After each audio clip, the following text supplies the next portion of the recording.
Realita v reality show je stejně reálná jako mapa k pokladu z Goonies. Mýtus Storage Wars, že stačí otevřít ten správný sklad a vysype se na tebe poklad století, zní božsky. Jenže kamera miluje mýty. A mýty milují dramaturgii, skript a sůl. Dneska rozbijeme tuhle bublinu krok po kroku. Žaloby, právní kličky, slévání nálezů, aranžované aukce, odhadci, kteří nejsou odhadci. A proč to všechno stejně projde? Moment 1. Dave Hester. Ten, kdo řekl, je to fake. Když něco o férovosti show prohlásí anonym, přejedeš to. Když to řekne hvězda pořadu v žalobě, tě spozorníš.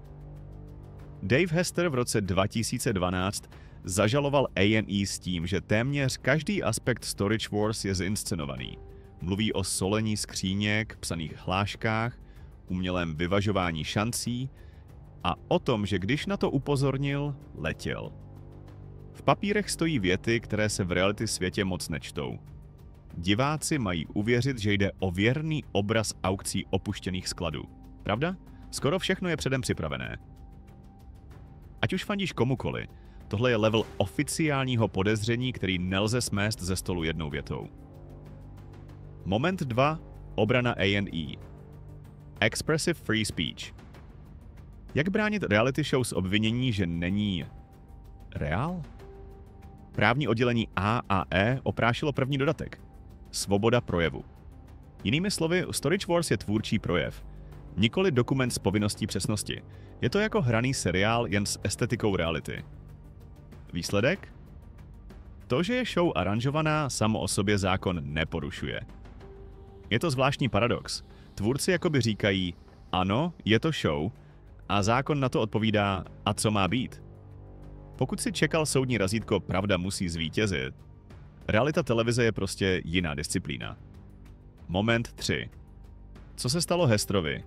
Smetení, doplnění, vyrovnání a návrat. Soudce první žalobu částečně smetl pro nedostatek konkrétnosti. Hester přidal detaily. Strany se v roce 2014 mimosoudně vyrovnaly. Čísla se neví. Důležité. Spor uzavřel hlavně pracovně právní rovinu. Vyhazov, nikoli pravdivost show. A pak přišel nejhezčí reality twist. Hester se vrátil do pořadu. Proč by ho přece brali zpět? Protože konfliktní postava rovná se ratingy. A protože když někdo ví hodně o zákulisí, je bezpečnější mít ho uvnitř rodiny než na nábřeží s megafonem. Moment 4, co přiznal producent Tom Beers. Šedé zóny. Na panelu pro National Geographic Tom Beers otevřeně řekl 2 věci, které mnoho vysvětlují. Rozhovory jsou připsané. Namísto off-narátora dostávají hvězdy napůl psané věty, aby se děj jasně vyprávěl. Slévání lokerů. Točí se 20 až 30 aukcí a nálezy se občas poskládají do jedné skřínky, aby epizoda měla švih a nemusela ukazovat každý prach a nudu. Není to ještě sůl v bedně, ale je to dramaturgické kormidlo. Realitu ohýbáš, aby se líp vyprávěla. Moment 5. Je to reality, když je napsaná? Beers říká, jsem unavený z nudného voiceoveru, píšeme to raději postavám. Jako divák slyšíš cool hlášky, které sedí do střihu. Funguje to. Otázka je prostá. Pokud postavy říkají předpřipravené věty, není to spíš doku-soap než reality? Možná je to detail, ale právě tyhle detaily z reality dělají inscenaci se vším všudy. Rytmus, pointy, cliffhangery. Realita se stříhá. Tady se navíc píše. Baví tě tahle pitva reality žánru? Dej like a odběr a do komentářů napiš. Co ti vadí víc, psané hlášky, slévání nálezů nebo právnické je to projev, ne dokument? Moment 6. Leveling the playing field. Když produkce platí slabším. Jedno z Hesterových tvrzení. Televize prý platila skříňky méně kapitálově silným postavám, aby je veteráni nesmetli. Producenti tomu říkají udržení dramatu. Když z underdoga spadne šance po 2 špatných nákupech, zbyde ti tabule veteránů a nuda. Je to podvod? Zákonně ne. Realita? Už ne. Je to sport s rozhodčím, který píská tak, aby zápas neskončil v první minutě. Výsledek je zábava a zároveň iluze rovnosti, která je financovaná z pozadí. Moment 7. Nízká rána. Plastika pro sex appeal. Žaloba šla tak daleko, že zmínila i údajnou plastiku u jedné z žen kvůli sex appealu show. Upřímně, tohle je rána pod pás. Ano, dokresluje to klima sporu, ale k podstatě fake versus reality moc nepřidává. Spíš ukazuje, jak osobní a jedovaté takové bitvy bývají. Moment 8. Falešné aukce a bidding mimo realitu. Další námitka? Záběry přihazování se někdy točí bez skutečné aukce. Čistě pro střih. Reakce, napětí, vložky. Kamera často sleduje vítěze, jak odchází ke skřínce a působí to, že jí jde prozkoumat hned. Realita? Vítěz si ji obvykle oficiálně otevře až další den. To, co vidíš, je filmový čas. Ten má pravidla. Rytmus, napětí, payoff. Realita má pravidla jiná. Papíry, klíče, provozní hodiny. Moment 9. Salting. Když se poklad přistaví. Tady se láme chleba. Zákulisní zdroje popisují nějaký salting.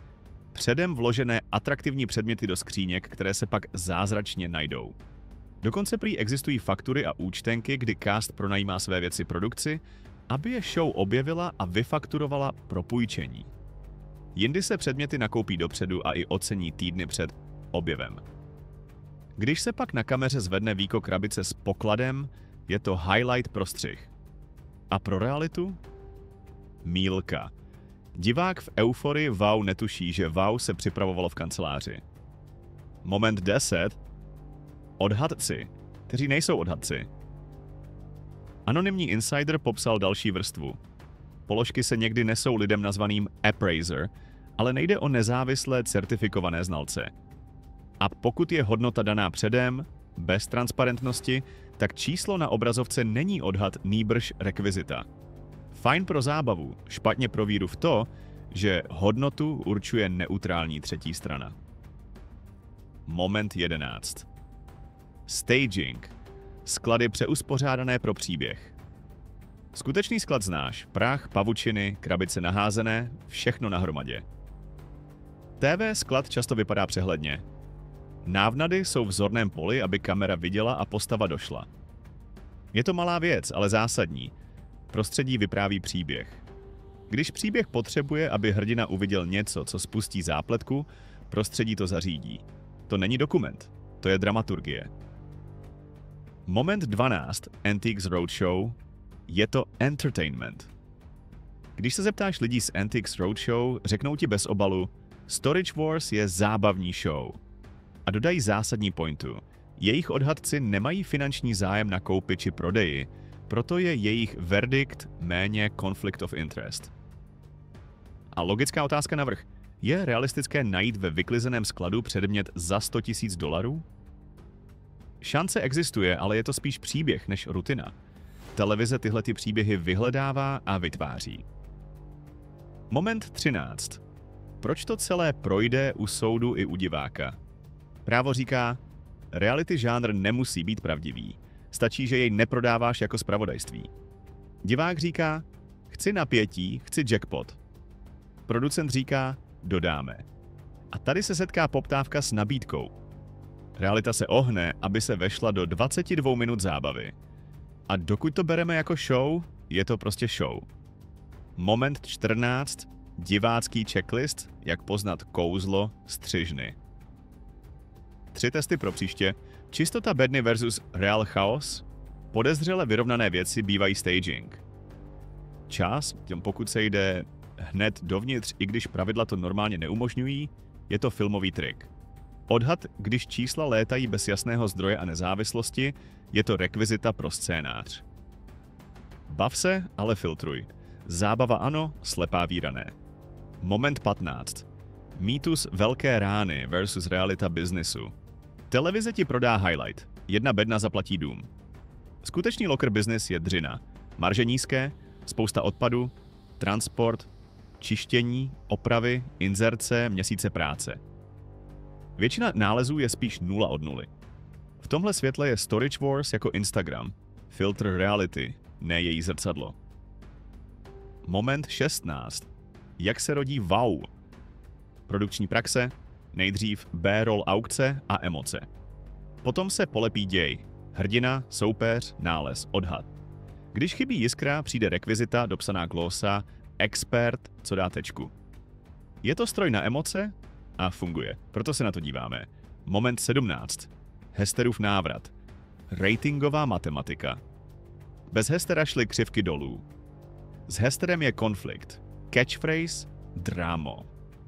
Z management pohledu je lepší mít ho u stolu, než venku s mikrofonem. Win pro televizi, poloviční win pro diváka, který dostane víc show. A show je to, co se tady prodává. Moment 18. Proč se na to dívat i dál, ale chytře? Tahle kritika neříká nedívej se, říká dívej se vědomně. Pokud chceš inspiraci k lovu pokladů, jdi na lokální aukci a počítej náklady. Pokud chceš zábavu, Storage Wars ji dodá. Když ale rozumíš trikům, víc si užiješ řemeslo, střih, rytmus, stavbu napětí a méně budeš honit pohádkové výnosy. Moment 19. Co si z toho vzít jako tvůrce? Jsi tvůrce na YouTube? Vem si ze Storage Wars tempo a zábavnost, ne fake. Ukaž backstage, rozpočet, ztráty, slepé uličky. Publikum miluje pravdu, když je dobře vyprávěná. Wow může být z řemesla, nemusí ležet v krabici připravené včera v antikvariátu. Moment 20, škrnutí do 1 minuty. Dave Hester, žaloba, tvrzení, skoro vše je fake.